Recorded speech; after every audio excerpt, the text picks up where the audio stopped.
제가 실은 박수를 받을 자격이 없는 사람입니다.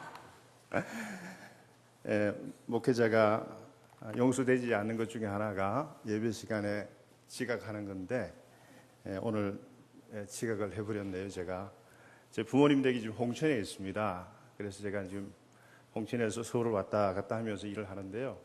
보통 홍천에서 동서울 터미널까지 1시간이면 고속버스로 오는데 오늘 귀경하는 인파가 너무 많더라고요. 2시간 반이 걸렸습니다. 그래서 LA 촌 사람 물정 몰라가지고 실수한 것이니까 용서해 주시면 감사하겠습니다. 제가 늘 친한 보처럼 또 목회의 선배처럼 생각하는 동기 가운데 한 분이 우리 홍세강 목사님이세요. 저보다 우리 성도님들께서 너무 잘 아시겠지만 이렇게 귀하게 목회하는 성원교회에 와서 우리 여성교회 헌신예배에 메시지를 전할 수 있는 그런 기회를 주셨는데 첫날부터 사고를 쳤으니 다음부터 불러주지도 않겠고요. 너무 죄송하게 생각합니다. 또 감사드리고요. 제가 말씀을 전하기 전에 제가 지금 몸담고 있는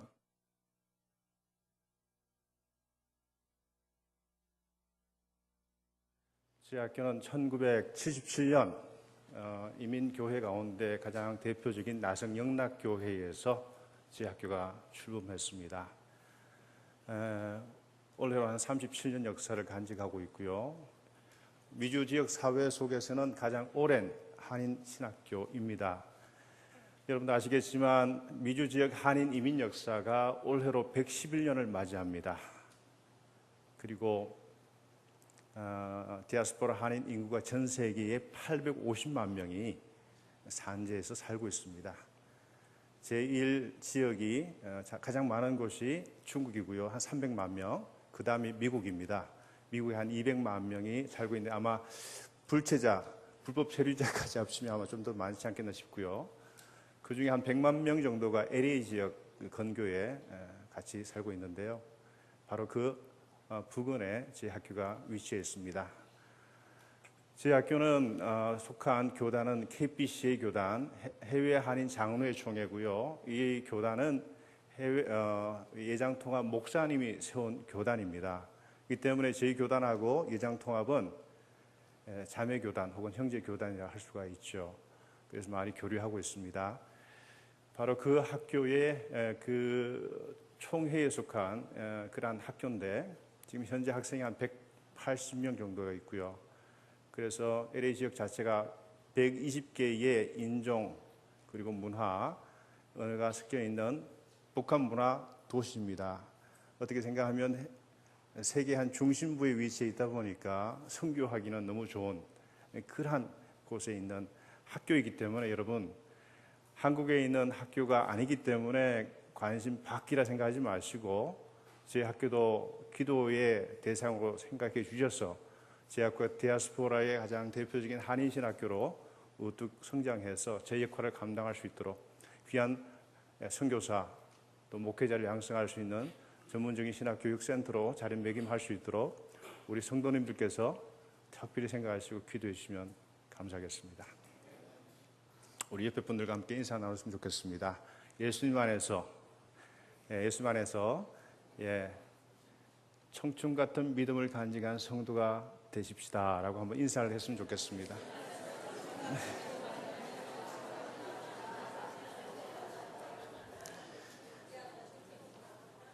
청춘이란 말 참 들어도 그죠? 힘이 나죠?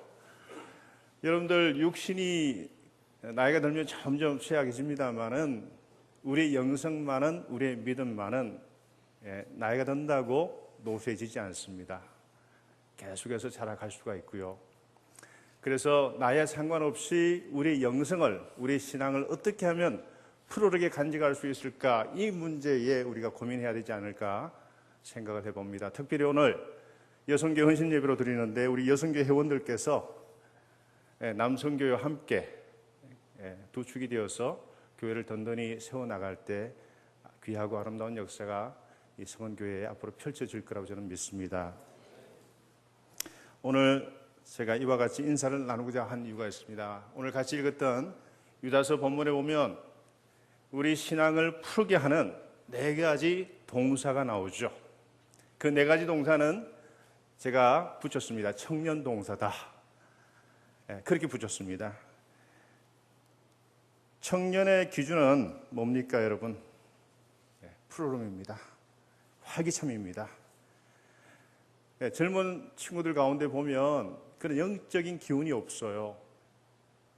영성에 푸름이 없습니다. 늘 기가 죽어 있고 하는데, 연세 많은 그러한 분들 가운데 보면 영역에 살아있고 영적인 푸름이 늘 그렇게 활기차게 흐르는 분들을 볼 수가 있죠. 저는 그런 분들이 오히려 신앙의 청년이다라고 그렇게 말씀을 드리고 싶습니다.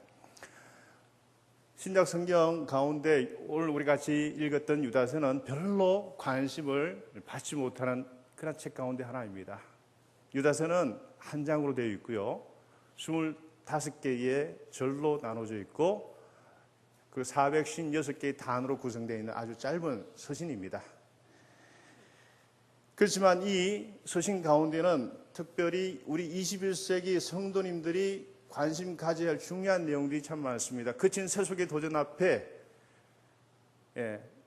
자칫 좌초할 수 있는 현대 교회의 성도님들이 마음속에 간직해야 될 중요한 교훈들로 가득 차 있습니다. 최근에 이 현대 교회에 큰 도전을 주고 있는 책, 각광받고 있는 책들이 최근에 요한계시록이고요.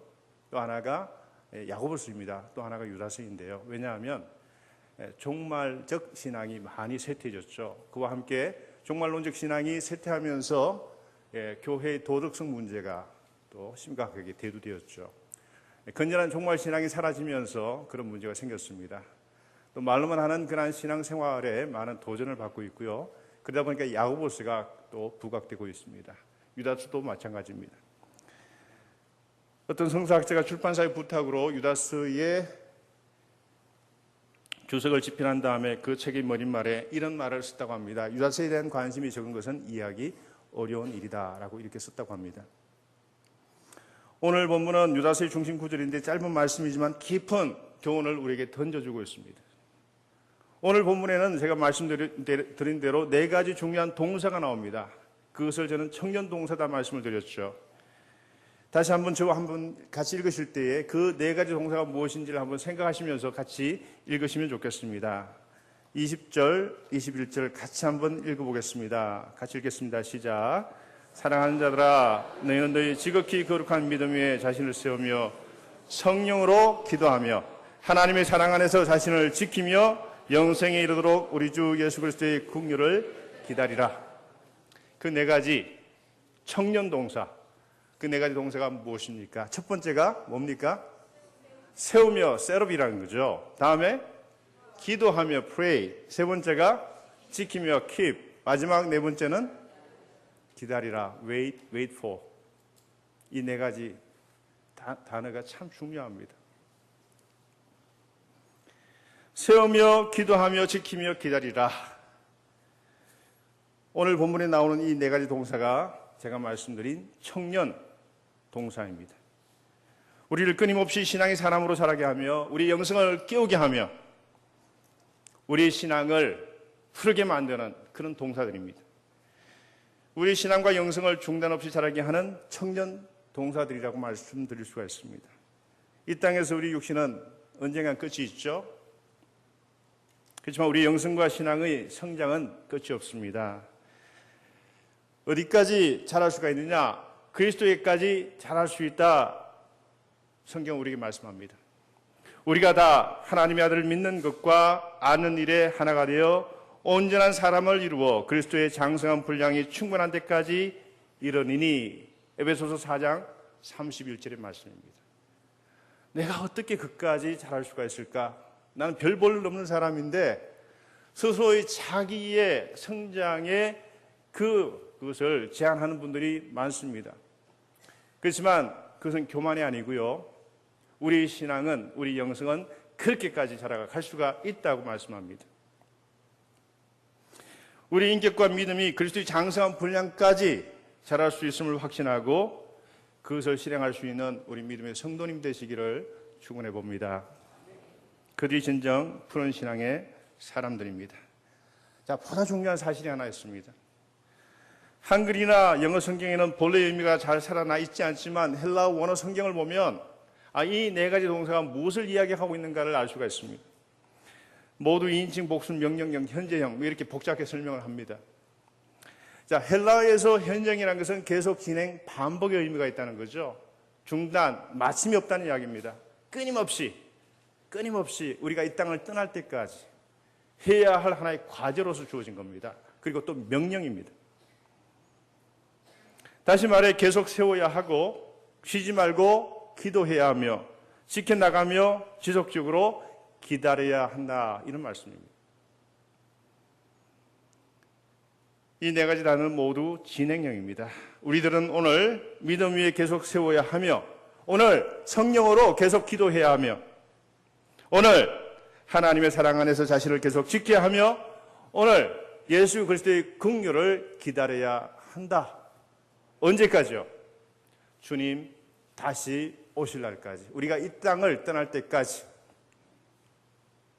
우리 신앙은 중단도 마침도 없습니다. 그리고 이 네 가지 단어는 해도 되고 하지 않아도 되는 그냥 옵션, 선택사항이 아닙니다. 반드시 해야만 하는 하나님의 명령입니다. 이 세상에서 하나님의 자녀답게 살아가기 위해서 우리가 반드시 살아있는 동안 해야 하는 하나님의 부탁사항입니다.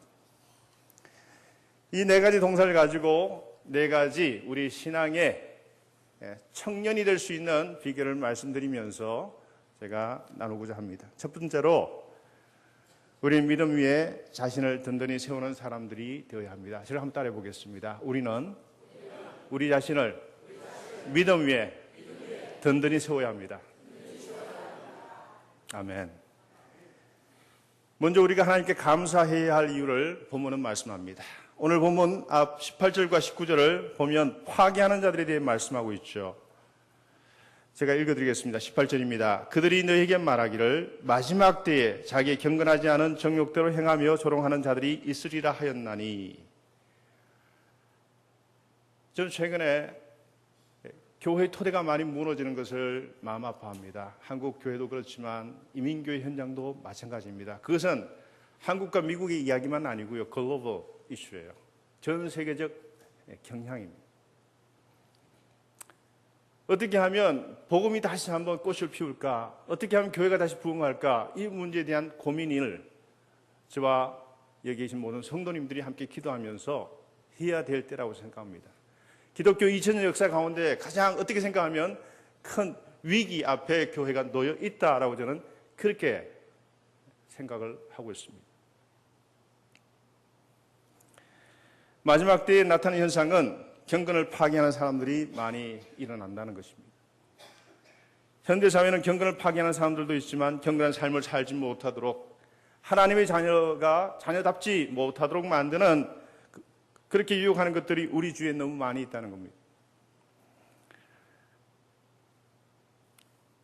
여러분, 선교나 전도는 뭡니까? 죄악에 물든 사람들에게 하나님을 믿는 믿음으로 살아가는 이 이치를 말씀과 우리의 생활로, 삶으로 보여주는 것입니다. 그것이 바로 전도요, 선교입니다. 여러분, 죄하고 악을 좀 구분해야 되는데요.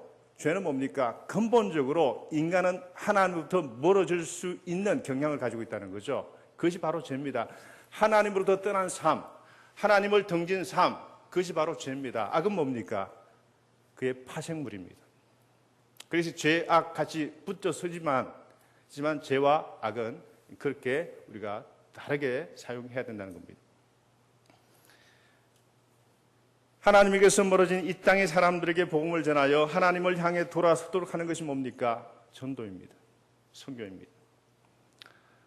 선교란 바로 하나님을 등진 이 땅의 사람들에게 복음을 전하여 하나님을 향해 돌아설 수 있도록 하는 거룩한 초청이고 우리가 해야 할 사명입니다. 하나님 우리를 위하여 예수 그리스도를 이 땅에 파송하셨습니다. 예수 그리스도는 이 땅에 죽어가는 백성들에게 복음을 전하는 사명을 우리에게 주시고서 우리를 이 땅에 파송하신 것입니다. 우리가 우연히 이 땅 가운데 태어난 것이 아니고요. 하나님이 우리에게 거룩한 사명을 부여하셔서 이 땅 가운데 파송해 주셨다고 하는 그 거룩한 소명의식이 목회자에게만 필요한 것이 아니고 모든 성도님들에게 동일하게 필요한 것입니다. 하나님이 예수님을 이 땅에 파송하셨고 예수님은 12 사도를 이 땅 가운데 파송하셨고요. 그러한 체인, 연결망을 통해서 우리가 21세기 땅 가운데 살아가는 이유는 하나님께서 부여하신 그 귀한 소명을 이 땅 가운데 실천하며 살아가라고 우리를 이 땅 가운데 보내셨다고 하는 그 의식, 그 선한 의식이 우리에게는 필요하다는 것입니다. 우리는 하나님을 두려워하지 않는 시대를 살고 있습니다. 세상은 점점 하나님께서 멀어지고 있는 그런 경건을 잃어버린 세대로 전락하고 있습니다. 경건이란 말은 뭡니까, 여러분? 하나님을 두려워하는 삶의 자세라고 저는 생각합니다. 하나님을 두려워하는 마음가짐과 태도입니다. 성경은 종말 직전에 일어나는 여러 가지 현상에 대해 말씀합니다. 생태계의 파괴, 도덕의 붕괴, 끊임없는 재해, 교회의 분열과 적그리스도 같은 하나님을 대적하는 세력의 등장에 대해 말씀합니다. 19절에 이런 말씀이 있습니다. 이 사람들은 분열을 일으키는 자며 육에 속한 자며 성령이 없는 자니라. 여러분, 분열을 일으키는 자는 화평을 파괴하는 사람들이죠. 산상수훈의 팔복 가운데 하나가 뭡니까? 피스메이커, 화평을 만들어가는 사람, 화평을 선포하며 만들어가는 사람들에 대한 이야기입니다. 우리는 파괴하는 사람들의 선 것이 아니고 화평을 만들어가는 사람들의 선 것을 우리는 하나님께 감사해야 할 것입니다. 너희는 너희 지극히 거룩한 믿음 위에 자신을 세우며, 거룩한 믿음은 예수 그리스도에 대한 신앙을 말합니다. 어떤 분은 이렇게 질문을 합니다. 하나님을 믿는 크리스찬으로서 가장 힘든 게 뭘까요? 하나님을 제대로 믿는 것입니다. 우리가 믿음을 많이 이야기하잖아요. 근데 그 믿음의 실체를 많은 분들이 참 오해하고 잘 모르시는 것 같습니다. 과연 믿는다는 게 뭘까? 예수 그리스도의 인격을 담고 그분의 인품을 우리 삶 속에서 이루어가는 것, 그것이 바로 믿음이라고 말씀드릴 수가 있습니다. 다시 말해서 말과 은행이 일치되어 가는 삶이라고 말씀을 드릴 수가 있죠. 그것이 자꾸 간격이 점점 넓어지다 보니까 교회의 권위가, 성소의 권위가, 심지어 하나님의 권위가 우리로 말미암아 무너지는 일들을 우리는 목도하게 됩니다. 이것이 바로 21세기 경건이 파괴되는 가장 주요한 이유는 바로 우리가 우리의 역할을 감당하지 못하기 때문에 일어나는 현상이라 저는 생각을 합니다. 거룩한 믿음은 예수 그리스도에 대한 참된 신앙을 말합니다. 우리가 세우는 영적인 집, 신앙의 집은 예수 그리스도에 대한 믿음 위에 기초해야 합니다. 베드로후서 1장 5절에서 7절까지 그러므로 너희가 더욱 힘써 너희 믿음의 덕의 지식을, 지식의 절제를, 절제의 인내를, 인내의 경건을, 경건의 형제 우애를, 형제 우애의 사랑을 더하라. 이렇게 말씀합니다. 우리의 인격을 닦고 교회를 세우고 이 땅 가운데 하나님 나라를 건설하려 할 때 가장 중요한 기초가 뭐라고 말씀합니까? 믿음. 우리의 파운데이션, 기초, 토대는 바로 믿음이라고 말씀합니다.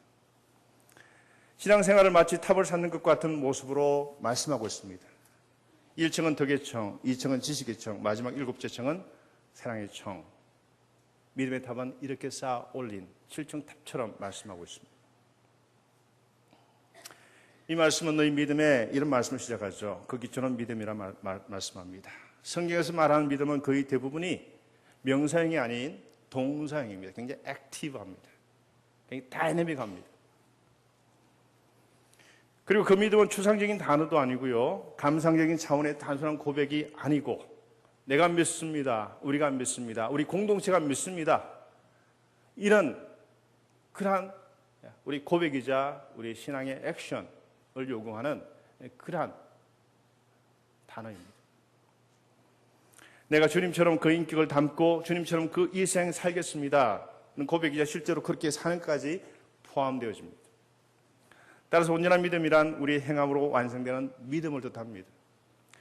여러분 신발 나이키 아시죠? 신발 나이키 로고가 뭡니까? 빅토리의 그 V, 그죠? 요거 아닙니까? 요거 로고의 이미지 가치가 얼마인지 아세요? 그거 하나에 100조 원이에요. 100조 원. 별거 아닌데 100조 원이에요.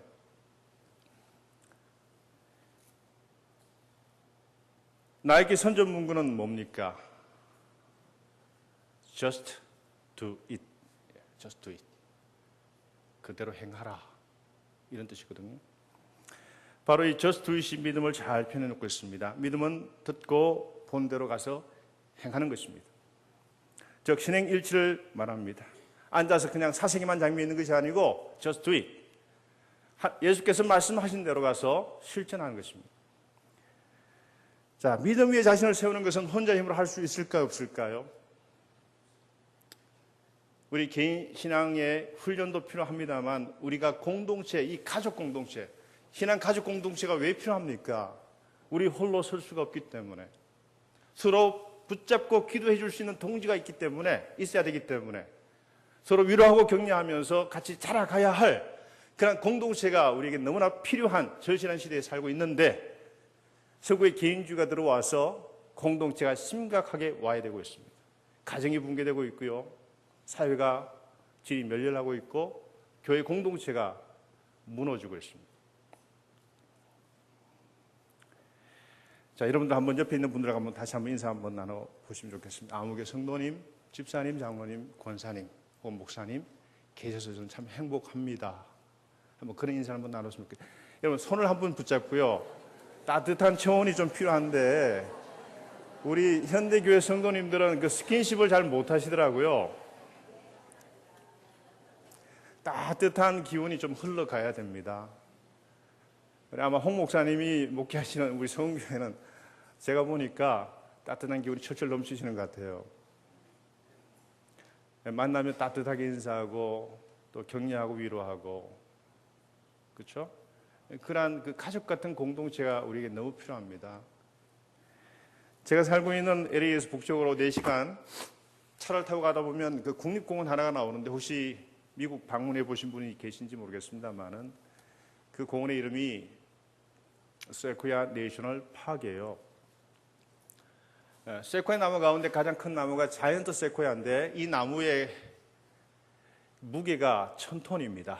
둘레가 37m고 다 자라게 되면 한 130m까지 자랄 수가 있다고 합니다. 거의 한 30층에 해당되는 건물에 해당되는 어마어마한 그런 큰 나무이죠. 자, 이 세코야 내셔널 파크는 고지대 위치에 있어서 강풍이 아주 세차게 몰아쳐요. 자칫 뿌리가 얕으면 쉽게 넘어질 수가 있습니다. 그 우람한 나무도 그냥 강풍에 휘몰아치면 무너진다는 거죠. 그런데 이 세코야 나무는 무너지지가 않아요. 넘어지지가 않아요. 자, 130m의 나무가 그 육중한 무게를 견디기 위해서는 땅 밑으로 뿌리를 얼만큼 내려야 될까요, 여러분? 예? 500m. 입이 딱 부러지네요, 제가. 아마 여러분들 왜 제가 입이 딱 부러지는지 아실 거예요. 얼마나 내려야 될 것 같아요? 한 10분의 1만 해도 한 10,000m? 여러분 놀라지 마시고 식물학자들이 연구를 했어요. 이 나무가 워낙 크기도 하지만 3m밖에 되지 않아요, 여러분. 3m. 근데 왜 넘어지지 않을까요? 강풍이 그렇게 몰아치는데 그 육중한 나무가 어떻게 3m의 뿌리에 의존해서 살아갈 수가 있을까요? 그 이유는 땅 속에서 자기들끼리 뿌리를 엉켜가지고 있죠. 단단하게 붙잡아주는 거예요. 그 울창한 병풍처럼 둘러싸가지고는 바람이 불어쳐도 그것을 막아낼 수 있을 만큼, 끄떡하지 않을 만큼 그렇게 자기들끼리 붙잡아서 세워주는, 그러면서 위로 올라가는 그 나무가 바로 세코야, 자이언트 세코야 나무입니다. 왜 제가 이런 말씀을 드리냐 하면요, 우리가 다 잘났다고 생각하지만 자세히 보면 제 자신을 봐도 그렇고요, 참 너무 죄송할 때가 너무너무 많아요. 사람이 도대체 뭐냐, 인간이 도대체 뭐냐, 이런 질문을 참 최근에 많이 합니다. 인간이 뭐냐를 잘 이해해야지 하나님이 왜 독생자이신 예수 그리스도를 이 땅에 보내셔서 죽기까지 우리를 구원하시기 위해서 십자가의 죽음을 택하시게 하셨을까? 그 외에는 답이 없다는 이야기죠. 답이 없다는 이야기는 뭡니까? 우리 안에 우리를 구원할 수 있는 것이 없다는 겁니다. 하나님이 우리를 붙잡지 않으면 우리는 살 수가 없다는 이야기입니다. 우리는 다 연약한 그릇들이죠. 이 연약한 그릇 같은 우리가 함께 엉켜서 살아가면서 신앙 공동체를 이루어서 같이 기도하고 말씀을 듣고 그리고 실천하며 살아갈 때 그 교회가 뿌리는 비록 우리 각자의 내린 뿌리는 얕더라도 울창한 나무 숲을 만들어서 위로 쭉쭉 뻗어 올라 자라갈 수가 있다는 말씀입니다.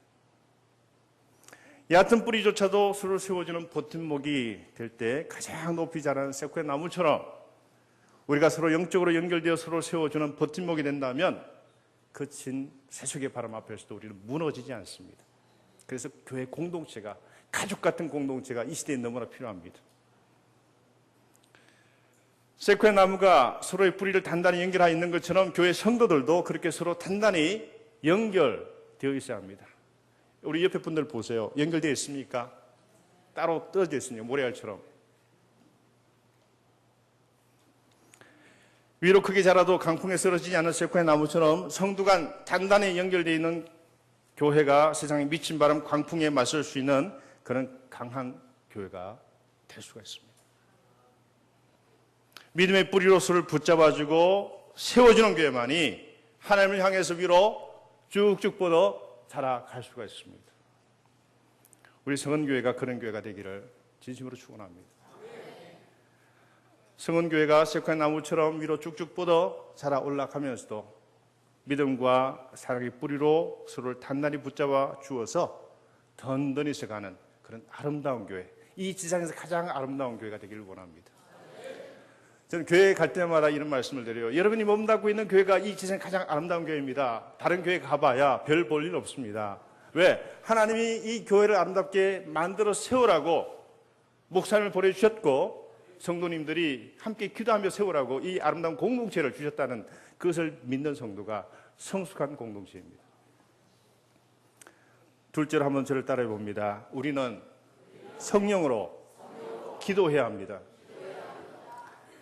사도 바울은 에베소서 6장 18절에 이런 말씀합니다. 모든 기도와 간구를 하되 항상 성령 안에서 기도하고 이를 위하여 깨어 구하기를 항상 힘쓰며 여러 성도를 위하여 구하라. 이렇게 말씀합니다. 자, 여러분 어떻게 기도하는 것이 성령 안에서 기도하는 것일까요? 그 해답은 로마서 8장 26절과 27절 말씀에 있습니다. 로마서 8장 26절 27절은 성령과 기도의 관계를 이렇게 말씀합니다. 이와 같이 성령도 우리 연약함을 도우시나니 우리는 마땅히 기도할 바를 알지 못하나 오직 성령이 말할 수 없는 탄식으로 우리를 위하여 친히 간구하시느니라. 마음을 살피시는 이가 성령의 생각을 아시나니 이는 성령이 하나님의 뜻대로 성도를 위하여 간구하심이니라. 여러분, 하나님의 뜻을 가장 잘 알고 계신 분이 누구일까요? 목사님일까요? 하나님의 영이신 성령님이십니다. 하나님의 그 중심과 하나님의 그 뜻을 어느 누구보다도 잘 파고 계신 분은 하나님의 영이신 Holy Spirit 성령님이십니다. 성령 안에서 기도하기 위해 우리는 우선 우리의 뜻과 고집을 내려놓는 믿음의 행위가 있어야 합니다. 성 어거스틴이 이런 그 기도를 주님 앞에 드렸습니다. 주님 앞에 온전히 제가 무릎 꿇기까지 제 안에 참된 평안이 없었습니다. 우리가 우리 고집, 우리 뜻을 내려놓지 않는 건 뭡니까? 하나님에 대한 온전한 믿음이 없기 때문입니다. 자기 죄악된 자아가 살아있기 때문에 하나님 앞에 온전한 무릎을 꿇지 못하는 겁니다. 우리가 우리 것을 내려놓는 것도 믿음입니다. 내려놓지 않는 것은 우리 고집이 작동하기 때문입니다. 그런 믿음조차 없다면 무엇보다도 그런 믿음을 달라고 우리는 겸손하게 기도해야 할 것입니다. 예배 시간에 목사님께 말씀을 전하는데 저쪽 구석에서 핸드폰 소리가 요란하게 울립니다. 말씀을 전하다 목사님이 화가 나셨습니다. 아무개 성도님 제가 뭐라고 얘기했습니까? 예배 전에 핸드폰을 끄고 오시든지 하면 집에 두고 오라고 말씀하지 않았습니까? 역정을 한번 내셨어요. 그때 목사님 호주머니에 있던 핸드폰이 요란하게 울립니다. 그리고 목사님이 순간 당황하였지만 태연하게 전화기를 집어들고 하나님 접니다 말씀하십시오. 이렇게 말씀하십니다. 뭐 이 정도 위기 관리 능력이 있어야 되겠죠, 목사님이. 웃자고 한 이야기입니다만은 기도는 이렇게 하나님과 언제나 핫라인으로 연결되어 있어야 합니다. 기도는 뭡니까? 라이프라인입니다. 생명선입니다. 위기 순간에만 기도 드린 것이 아니라 우리 영혼이 시시때때로 끼어서 기도하는 저와 여러분들이 되시길 축원합니다. 기도는 사람으로 하여금 죄를 거치게 만듭니다. 그렇지 않으면 죄가 사람을 유혹하여 기도를 거치게 만듭니다. 솔로 역정을 썼던 존 번연의 말입니다. 우리가 무릎을 꿇을 때 가장 크고 강하게 일어설 수가 있습니다. 우리가 연약해서 무릎을 꿇는 게 아닙니다. 하나님의 그 은혜에 굴복하고 순복하기 위해서 우리가 꿇는 겁니다. 하나님의 능력을 덧입을 때 우리는 강해질 수가 있습니다. 우리 연약한 그릇 같은 우리가 하나님의 능력에 장중에 붙잡힐 때 하나님의 위대한 일을 감당할 수 있는 도구가 되는 것입니다. 천사가 바울과 실라를 감옥으로부터 끄집어내었습니다.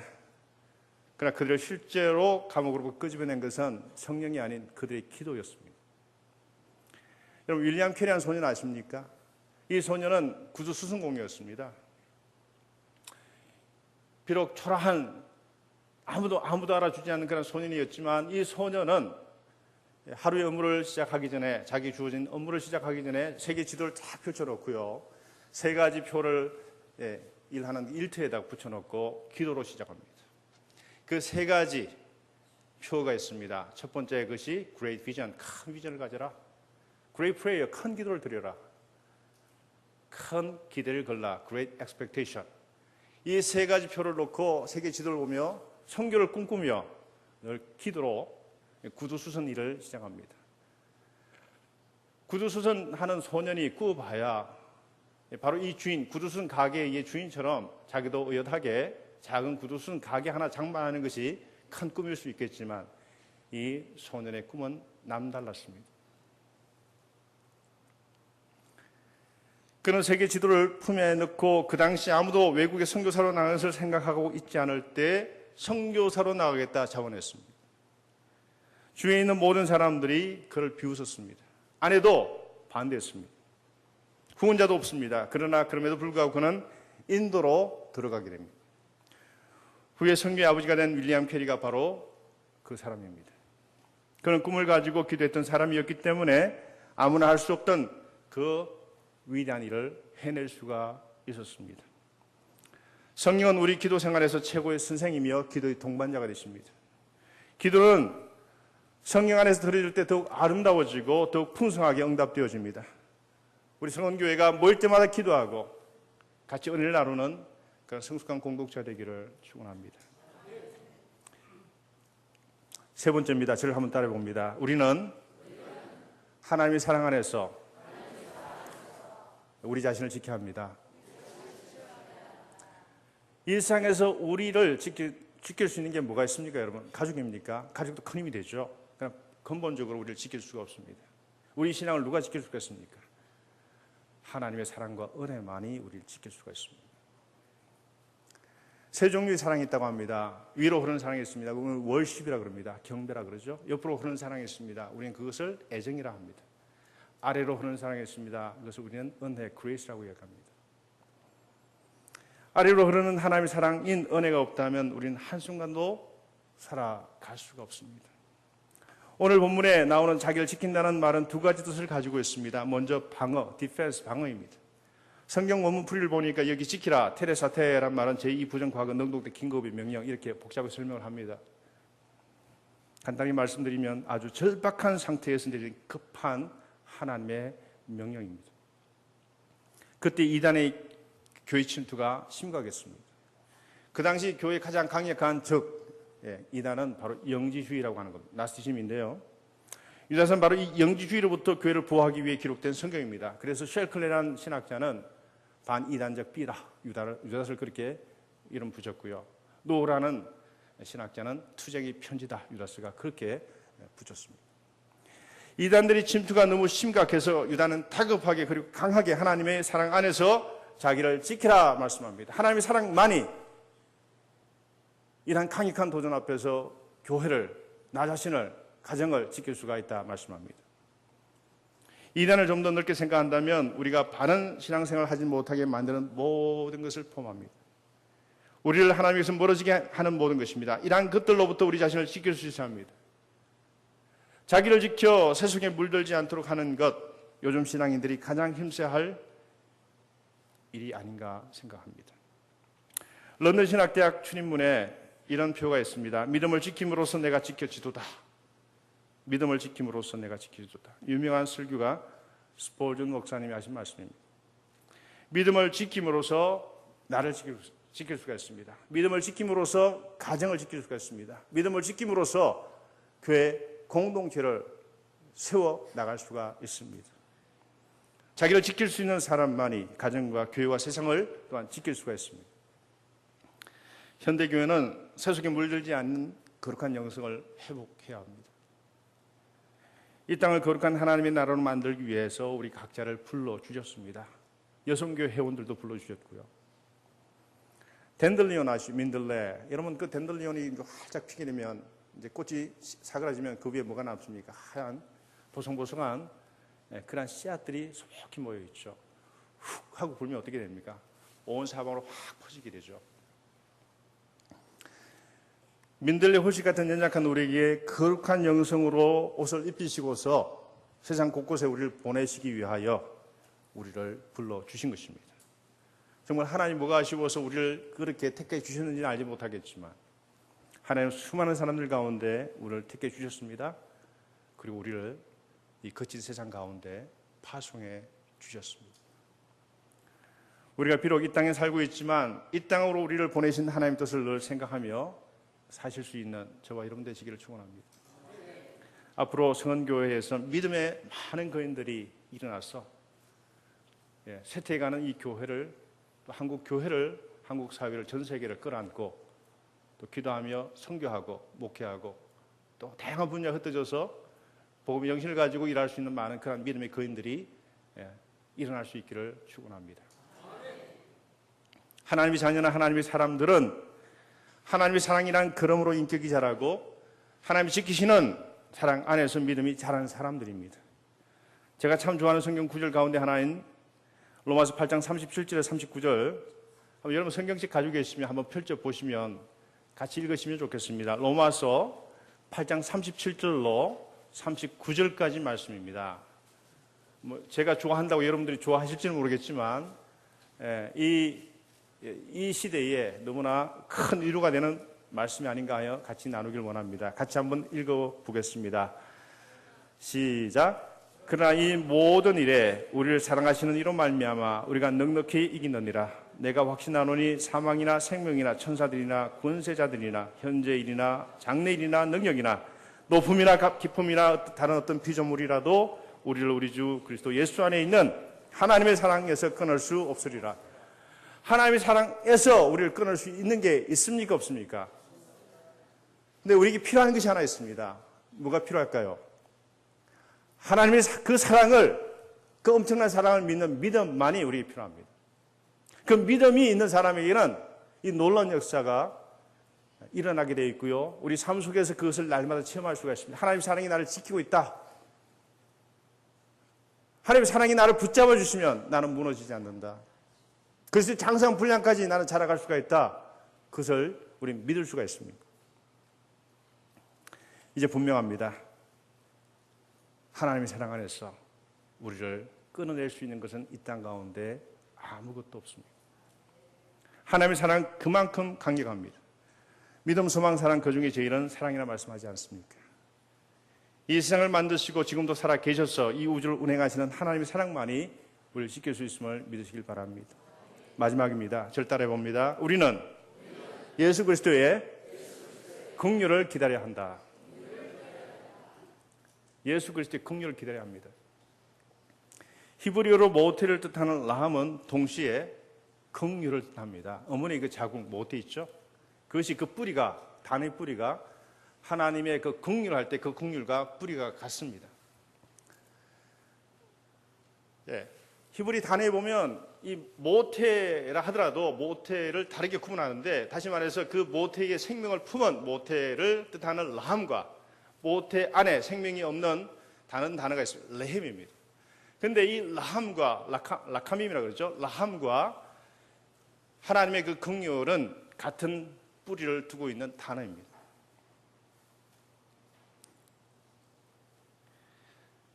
태아를 지닌 모태 라함이 동시에 긍휼을 뜻한다는 것은 참으로 의미심장합니다.